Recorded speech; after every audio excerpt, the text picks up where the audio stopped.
Para po sa may plema ngayon, madikit na plema, inuubo, dry cough or wet cough, diba? Marami may problema ngayon. Meron tayong mga tips. Magbibigay tayo ng mga home remedies, pwede nyo gawin. Ano yung mga posibleng sakit, bakit ganito nararamdaman, at kailan magpa-check up sa doktor. Okay? So, pag sinabing dry cough, plema, walang plema, inuubo ka lang.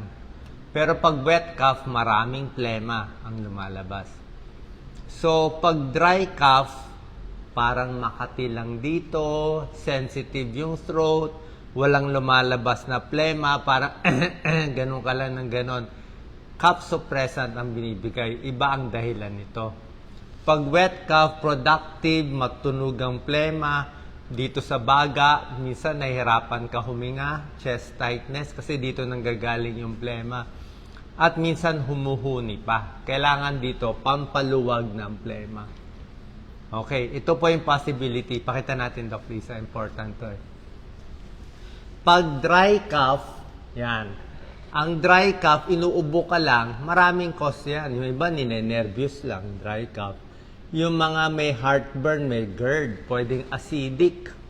So, yung acid, galing pala sa tiyan, hindi pala sa baga problema. Umaakit yung acid, kaya nai-irritate ang lalamunan. Yung mga may allergy, di ba, nangangati, pwede sa pollen, sa balahibo, sa mga hayop, sa dust, sa sigarilyo, pwede rin yan. Tonsillitis, laryngitis, sore throat, pwede rin. Dry cough rin yan sa lalamunan na masakit. So ito, iba ang gamutan. Pag GERD, siyempre sa tiyan ang gamutan pa. Pag wet cough, galing ito sa baga. Pag sa baga, ito mas babantayan natin. Pinapa-x-ray po natin, pwedeng pulmonya. Okay? Pwedeng tuberculosis, pwedeng hika, pwedeng emphysema, at mga acute bronchitis. Pwede rin yung mga trangkaso. Dry cough, okay? Ngayon, home remedies na tayo. Yung akin, dry cough. Problema ko kasi, yung akin, more GERD, more heartburn. Kaya pag hihiga ako, umaakyat yung acid, kaya nandito. Para may plema ako lagi. Pero wala naman lumalabas. So, pag dry cough, pwede ka lang magmumog ng asin at tubig. Pwede yung mga kalamansi or lemon with honey. Pamparelax dito para hindi sumakit. Warm water, mainit, herbal tea, chicken soup, pwede rin. Yung mga chamomile tea, pwede yan. Mga ginger, honey, lemon, kalamansi, dalandan juice, vitamin C, may tulong yan sa dry cough. So ngayon, bibigay ko yung mga pagkain na dapat kainin at dapat iwasan para sa may ubo. Okay, foods to eat muna tayo. Mga good foods tsaka bad foods. Ito pinakamaganda. Okay, pwedeng wet cough or dry cough. Ito kasi pwede rin to talaga sa trangkaso at may sakit eh. Nilagang manok, chicken soup. Okay? Sa ibang bansa, sa US, ang chicken soup nila malapot eh. Parang may gatas. Ayaw natin yon. Actually, medyo iwas tayo sa gatas pag inuubo. May ibang pag-aaral nagsasabi kung maraming gatas, ice cream, di ba malapot yun? Minsan, lalo lang nagkakaplema o lalong nai-irritate. So, gusto natin yung mga nilagang manok. Yan. Yung sabaw, napakaganda niyan. Meron siyang amino acid cysteine na pampaluwag ng plema. Pati sa sipon, nababawasan yan. Kasi yung init eh, para ka nagsusuob. Para siyang steam inhalation. So, kainin yung manok, kainin yung sabaw. Tapos itong spices, napakaganda. Kung malalagyan mo ng bawang, maganda. Paminta, lahat yan, pampaluwag ng plema. Yan lang kakainin nyo. Citrus fruits, okay? Lahat ng vitamin C rich, di ba? Kung mahal ang orange, mahal ang lemon, pwede tayo local. Ayan, no? Kalamansi, dalandan, meron tayo. Suha, pwede rin yan. Pag maraming vitamin C, actually, hindi mo na kailangan ng vitamin C tablet. Isang ganito, parang vitamin C tablet na, marami pa, may pulp bits pa, may fiber pa. Pampataas ng vitamin C, pampalakas ng immune system. Malakas ang immune system, panlaban sa sipon, trangkaso, pulmonya, at ibang sakit. Gulay, green leafy vegetables, ayan o, germ fighters eh. Ito mga broccoli, green tea, yan o, yung mga ganyan. Cauliflower, pwede po yan. May antibacterial properties, antioxidant din yan. Mataas sa fiber, maganda rin yan. Fiber, minerals, and vitamins. Napakaganda. May anti-cancer properties pa to. Luya. Okay? Alam niyo naman luya, di ba? Pampaluwag talaga yan eh. Pang sore throat talaga ang luya. Para sa mga singer, namamaos ang boses. Pero ang tip ko lang, huwag masyadong matapang. Pwede nga sa chicken soup nila, lagyan nyo rin ng luya eh. So, anti-suka, antioxidant, antibacteria, anti-cancer pa. So, pwede ang salabat. Huwag lang masyado matapang. Baka ma-irritate naman yun yan. Next, bawang. Okay? Bawang, napakaganda. Hindi lang pang high blood, hindi lang pang cholesterol. Antibacterial, antiviral, may antifungal pa nga eh. So, pwede ang bawang. 1 o 2 butil lang pwede na. 1 to 2 cloves in a day, pwede na po. Saging, okay? Ano trabaho ng saging? Minsan, pag may sakit tayo, wala tayong gana kumain, di ba? Ayaw mo kumain, walang panlasa, wala kang energy, hindi mo masubo. Kung hindi ka talaga makakain, pilitin mo na lang kumain ng saging. Kasi saging, may energy yan, may carbohydrates, may vitamin B, may konting vitamin C.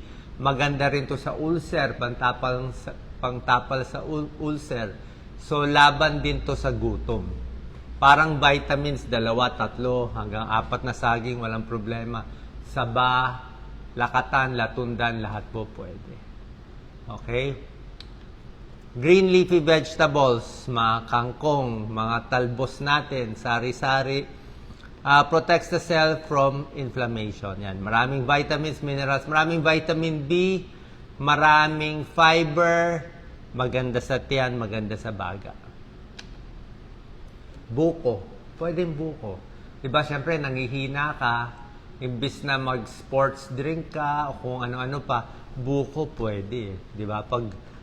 Kasi, pag may ubo, may plema, gusto natin maraming tubig eh. Pwede naman tubig, 8 to 10 glasses of water sa isang araw, or pwede mo ibuko yung iba. Kasi marami siyang glucose, pampabusog na rin siya eh. Actually, mga 200 calories yan eh. Nakakataba rin yan. Pampabusog na, pag nagugutom ka, marami pang electrolytes, para kung pinapawisan ka, may potassium pa yan. Para hindi manghina sa sakit. Para siyang energy drink na pampalakas, na hindi pa masama. Honey, okay?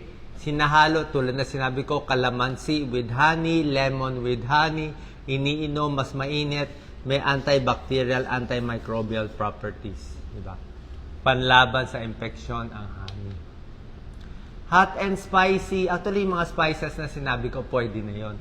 Minsan kasi nakakasakit na rin yung tiyan eh. Ano naman yung dapat iwasan o dapat ingatan? Okay? Sabi ko, gatas, ice cream, minsan yung iba, lalo lang lumalapot yung plema. So, depende po sa inyo.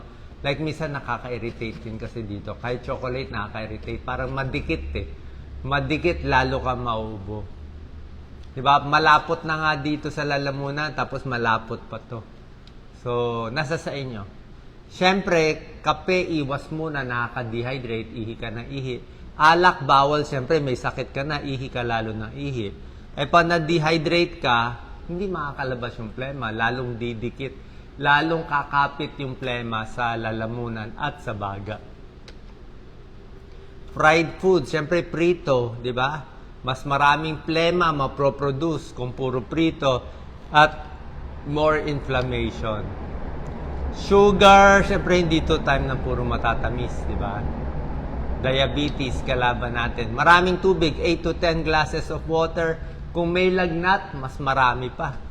Ako, pag may lagnat, inom pa lang talaga na inom ng tubig. Pwedeng may honey, pwedeng may calamansi, pwedeng may lemon, konti, yan.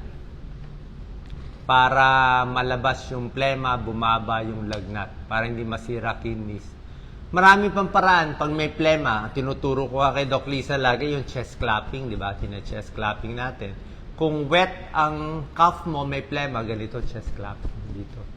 Pinapalo pa ganyan para lumuwag yung plema. Tapos sa pag-ubo, bawal din yung isang ubo na malakas. Baka mag-hernia, magluslus tayo eh. O baka sa lakas ng ubo, may pumutok sa mata, may pumutok sa ulo, baka dumugo pa yung ulo sa labas. Basta yung ubo, control lang. Tapos maganda may hinahawakan kang lamesa o silya.